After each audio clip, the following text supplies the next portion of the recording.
আমি যে জায়গায় যাচ্ছি হেতমপুর রাজবাড়ি, এইখান থেকেই তার চূড়াগুলো দেখা যায় রাজবাড়ি। যে এটা একটা ঘোড়ার গাড়ি, মানে রাজার সেই ঘোড়াতে চেপে। তার মধ্যে সবচেয়ে সফল রাজা ধরা হয় রামরঞ্জন চক্রবর্তী।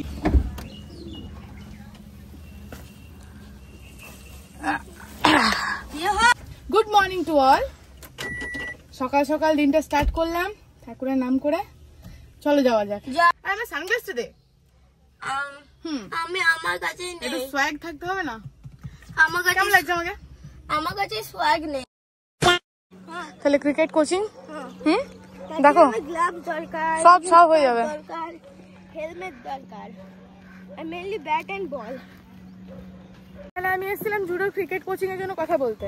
তো জুডো জয়েন করছে, মানে প্রথমে না করছিল বেটা, বলছে না না না না না মা না আমি জয়েন করবো না। তারপর যখন ও ফ্রেন্ডসদের দেখলাম তখন কি হলো, মুড চেঞ্জ, হঠাৎ মুড চেঞ্জ।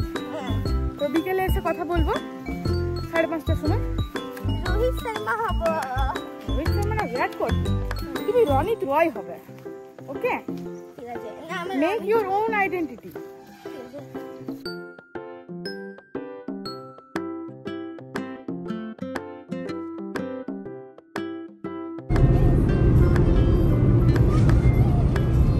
চারিদিকটা কত সবুজ না, এরকম রাস্তায় যাওয়ার মজা গেল। কি লাগছে বস? আমি দেখি মুখখানা দেখি।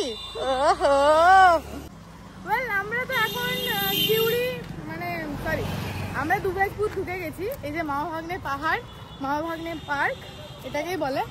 এখানে একটু ব্রেকফাস্ট করবো। আমার লাগ আছে আলু পরোটা পেয়েছি বলে। হ্যাঁ, আলু পরোটাও পেয়ে গেছিস জুডো। হ্যাঁ, জাস্ট মন্দিরটা দেখো কতটা উঁচু। আর শিবলিঙ্গটা দেখতে যাবে মা? জুডো, এই আমরা কোথায় এসে পৌঁছালাম বেটা? স্বর্গে। হ্যাঁ, স্বর্গে। পাহাড় জঙ্গলে তো অ্যাডভেঞ্চার হয়ে যাচ্ছে। সানডে অ্যাডভেঞ্চার আমাদের। চারিদিকে পাহাড়, মানে পাথরের টুকরো আর কি, বড় বড় চাট্টান যেটাকে বলে। আরে আমরা লোকাল।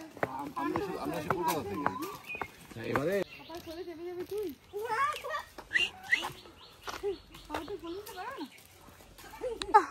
আলটিমেটলি আমরা মামা ভাগ্নেকে পেলাম। ওই যে মামার ভাগ্নে, রাজা মামা তোর মতো, তার মধ্যেও কারিগরি।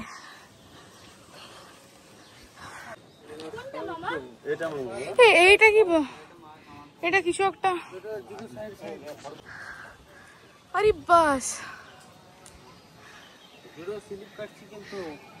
বাবা গো, এখান থেকে পড়ে যায়। পাথরগুলো কি বলতো, পাথরগুলো যাওয়ার কথা ছিল, বৃন্দাবন যাওয়ার কথা ছিল, বুঝলে? একটা কোকিল বলেছিল তোরা ঠাকুর দেওয়া তুমি বৃন্দাবন এক রাতে যেতে পারবি তো? না যেতে পারলে ভোর হয়ে গেলে যেতে পারবি, বসে যাবি। উড়ে উড়ে উড়ে উড়ে গেছিল, যখন ভোর রাত হয়ে গেছে আর যেতে পারে না, গ্রাম লোক দেখে নিয়েছে, ওই নিয়ে কোকিলটা ডাক দিয়ে নিয়েছে, ওই নিয়ে যে যেটা পেরেছে বসে গেছে। ওই নিয়ে মা ভাগ্নে নাম দিলাম যে এটা মামা, এটা ভাগ্নে। মানে পাথর হয়ে গেছে এগুলো নাকি? মানুষ ছিল, বৃন্দাবন যাচ্ছিল। আমাদের দেবদেবীর সবই তো পাথর ছিল। দেবদেবীর সমস্ত, যদি আপনি 51 পীঠ সম্বন্ধে যদি আপনার আইডিয়া থেকে থাকে, এই সতীর যে 51টা টুকরো হয়ে যে 51 জায়গায় পড়েছিল, ওই পিসগুলো পড়ে পড়ে সব পাথরেই পড়েছে। হ্যাঁ, সেক্ষেত্রে হয়তো এরকম কিছু একটা হয়েছে। আচ্ছা, এই পাথরগুলো অ্যাজ ইট ইজ থাকে, একটু নড়ে না, মানে কি আশ্চর্য ভাবে আছে। কিন্তু মামার তলায় কোনো সাপোর্ট নেই, পুরো ফাঁকা। হ্যাঁ, কোনো সাপোর্ট নেই, এত বড় একটা। আপনাকে এখানে নিচু হতে হবে, একদম তলা দিয়ে তাকান, পুরো ফাঁকা আছে। এই যে একদমই মানে আশ্চর্যজনক একটা ব্যাপার, তাই না? কমন ভাবে লেগে আছে। হ্যাঁ, মামার থেকে ভাগ্নে বড়, মামার নাম আয়ন, ভাগ্নের নাম শ্রীকৃষ্ণ ভগবান। আমরা দেখাশোনা করি, ঝাড়টা দিয়ে। না, খুব ভালো কাজ করো। হ্যাঁ, নিশ্চয়ই, যতটা পারবো নিজেদের সাধ্য অনুযায়ী আমরা দেবো। আর এখান থেকে পুরো দুবরাজপুর শহর দেখা যাচ্ছে। এই যে ওই দিকটা গেলে, আমি যে জায়গায় যাচ্ছি হেতমপুর রাজবাড়ি, এইখান থেকেই তার চূড়াগুলো দেখা যায়। হ্যাঁ হ্যাঁ, জঙ্গলের মাঝে যে চূড়াগুলো সামনে। এখান থেকে কতক্ষণ লাগবে তো? মোটামুটি 10 মিনিট। ও বেচারা ভয় পায়, ছেলে আমার সাহস একটু বেশি তো। কি অবস্থা, ভাই আমাদেরকে নতুন এক জায়গায় নিয়ে যাচ্ছে, খুব জাগ্রত মা কালী। এই গ্রাম দিয়ে আমরা যাচ্ছি। চলে এসেছি। এই যে নমকর জয় মা। চালুপুর। এটা পরোটা বানাচ্ছ না লুচি? ডালপুরি আছে। আর ঘুগনি সুন্দর, আচার, আলু পরোটা, স্যালাড। আর কি চাই জুড়ো? জল খাবার জমে গেল। আমি আবার ডালপুরি নিচ্ছি, অনেকদিন পর ডালপুরি খাবো বাইরে। আর দিদি আর দাদা খুব সুন্দর এখানে দোকান খুলেছে, আলু পরোটা, ডালপুরি, কচুরি, সব কিছুই। হ্যাঁ খাও। আমার এটার বেশি দরকার ছিল। এই যে আমার ডালপুরি, ঘুগনি, স্যালাড, সস। যে আমার ছাতুর শরবত চলে এসছে, লঙ্কা কুচি, পেঁয়াজ কুচি।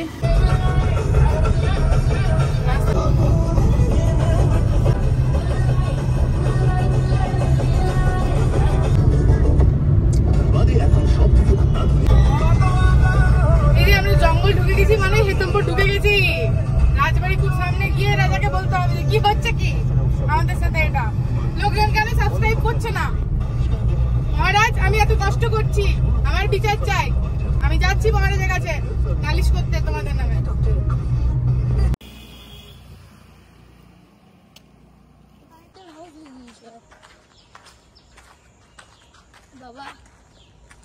তো আমরা চলে এসেছি হেতমপুর রাজবাড়িতে, মানে গুপি গাইন, বাঘা বাইন আশা করি সকলেই দেখেছো।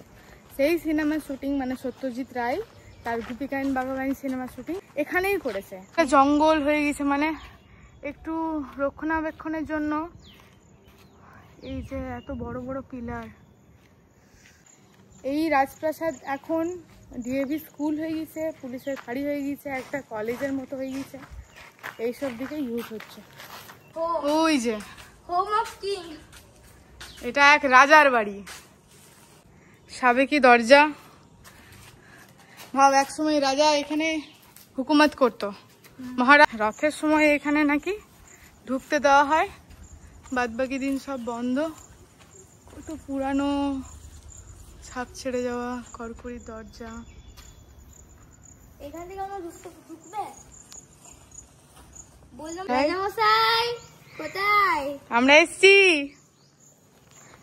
তার মধ্যে সবচেয়ে সফল রাজা ধরা হয় রামরঞ্জন চক্রবর্তী। এই যে রথ দেখছেন, এটা ওনারই 1250 বঙ্গাব্দে।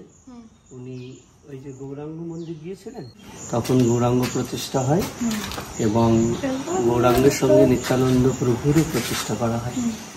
এবং শোনা যায় যে বজ্রপাত সত্যিই হয়েছিল এবং কড়ি আঙুলটা সেখানে বজ্রপাত ধরেছিল এবং রাজকুমারকে সেইভাবে মানে সুরক্ষার সাথে রেখে তাকে বাঁচানো হয়। এবং মনে করা হয় যে রাজকুমারের বেঁচে যাওয়ার একমাত্র কারণ গৌরাঙ্গ মহাপ্রভু। তো তারপরে এই রামরঞ্জনকে সবচেয়ে সফল রাজা বলা হয় হেতমপুরের। 1905 সালে এই যে দেখছেন হাজারদুয়ারি, উনি এইটি প্রতিষ্ঠা করেন। এনাদের পুরনো রাজবাড়ি হচ্ছে হেতমপুর হাতিতলার থেকে একটু গিয়ে, ওটা পুরনো রাজবাড়ি। তো 1905 সালে উনারা এখানে চলে আসেন। মুর্শিদাবাদের যে হাজারদুয়ারি আছে তার অনুকরণ করে 999টা দরজা এখানে, ওখানে 1000টা, এখানে 999টা, একটা কম, ওনাদেরকে সম্মান জানানোর জন্য। এবং এই রামরঞ্জন বাবু 1250 বঙ্গাব্দে উনি জগন্নাথের প্রচুর ভক্ত ছিলেন এবং কৃতজ্ঞতা বশত উনি মনে করেছিলেন যে আমাদের একটা রথ হোক এবং যে রথে আমাদের প্রতিষ্ঠিত গৌরাঙ্গ এবং নিত্যানন্দ এই আমার রাজ্য অর্থাৎ হেতমপুর সারাউন্ডিং এলাকায় ঘুরবে। এবং এদের যে কুল দেবতা দধি বামন, মানে এরা অ্যাকচুয়াল বাঁকুড়ার লোক। এটা ইংল্যান্ডের স্টুয়ার্ট কোম্পানি থেকে এটা অর্ডার দিয়ে আনা হয়েছিল। তখনকার দিনে কত লক্ষ টাকা দাম পড়েছে তার হিসাব নেই, কারণ এই যে কত রকম, এই যে ব্রেক থেকে শুরু করে তখনকার দিনে ব্রেক, তখন বুঝতে পেরেছে, মানে অবিশ্বাস্য সব ব্যাপার। কিন্তু এটা বেশ দেখতে মনে হচ্ছে ঘোড়ার গাড়ির মতো। ঘোড়ার গাড়ি, ঘোড়ার সহিস সহ ঘোড়া জোড়া হতো, তখন মানুষে টানা ছিল না। বাইক বরকন্তাজ দিয়ে ঘোড়ায় টানা হতো, একদম শুরুর কথা বলছি, তখন রমরমা রাজতন্ত্র, ঠিক আছে, তারপরে যে ভেঙে পড়েছে যেভাবে, ঠিক আছে, এইটা হলো এটার ইতিহাস। Thank you so much. আমাদেরটা এগুলো শালকাঠ, রথটা পুরোপুরি পেতলের।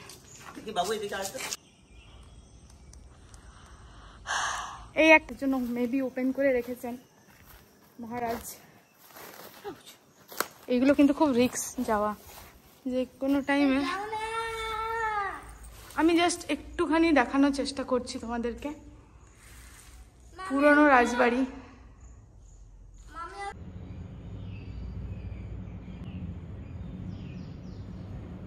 প্রপার রক্ষণাবেক্ষণের অভাবে এরকম অনেক অনেক রাজবাড়ি নষ্ট হচ্ছে। আর আমি তো তখন থেকে ডাকছি, ও মহারানী, মহারানী আছেন, আমায় একটু ঢুকতে দিন না প্লিজ। শুনছে না কেউ। আমি মঞ্জুলিকা। এখানে ঢুকে যদি মঞ্জুলিকা তাকাচ্ছে, ডাব ডাব করে তাকাচ্ছে। এই পুকুরটা ঠিক এই সিঁড়ি দিয়ে হয়তো রাজা রানীরা নামতো। সুন্দর কারুকার্য করা পুকুর, বাঁধানো ঘাট।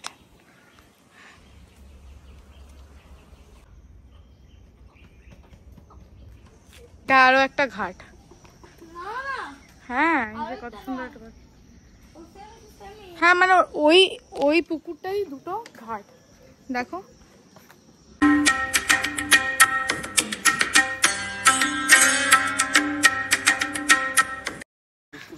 ফাইনালি আমরা মনে হয় রাজবাড়িতে ঢুকবো।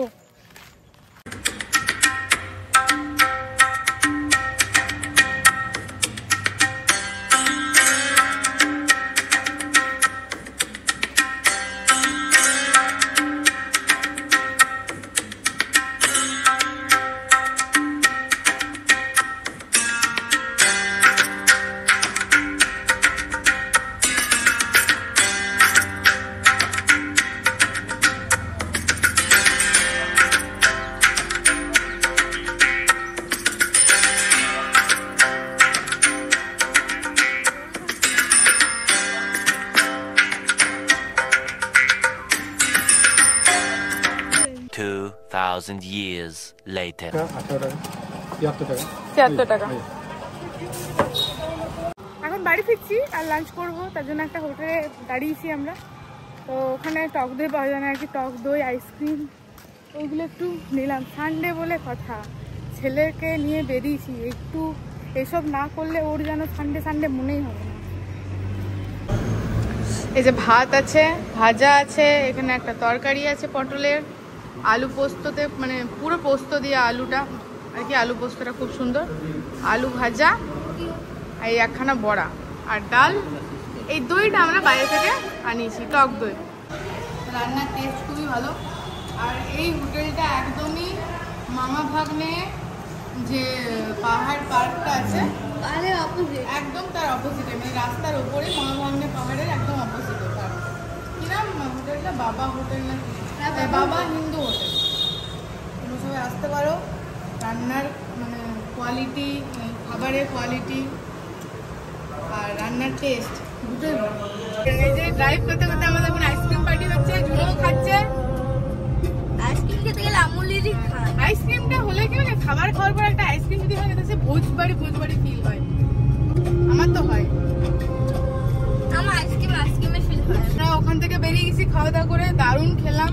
আর বিশেষ করে আরো ভালো লাগলো হোটেলটা, মানে অনেক জায়গায় দেখেছি কিন্তু পরিষ্কার পরিচ্ছন্ন যে জায়গাগুলো হয় না, আমার খুব মানে মনে ধরে যায় আর কি। রাস্তা দিয়ে যেতে যেতে একটা বিশাল বড় নার্সারি চোখে পড়লো। তো আমারও কিছু গাছ টাছ নেওয়ার আছে, বাড়ির ইনডোর প্ল্যান্ট মানে আমি প্ল্যান করেছি। অনেকটা হিউজ কিন্তু নার্সারিটা।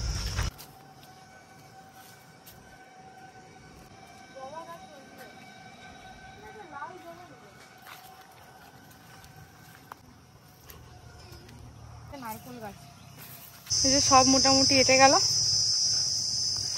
বাহ, আই এম ভেরি হ্যাপি। এই জাস্ট বাড়ি ঢুকলাম, এবার একটু ফ্রেশ হব।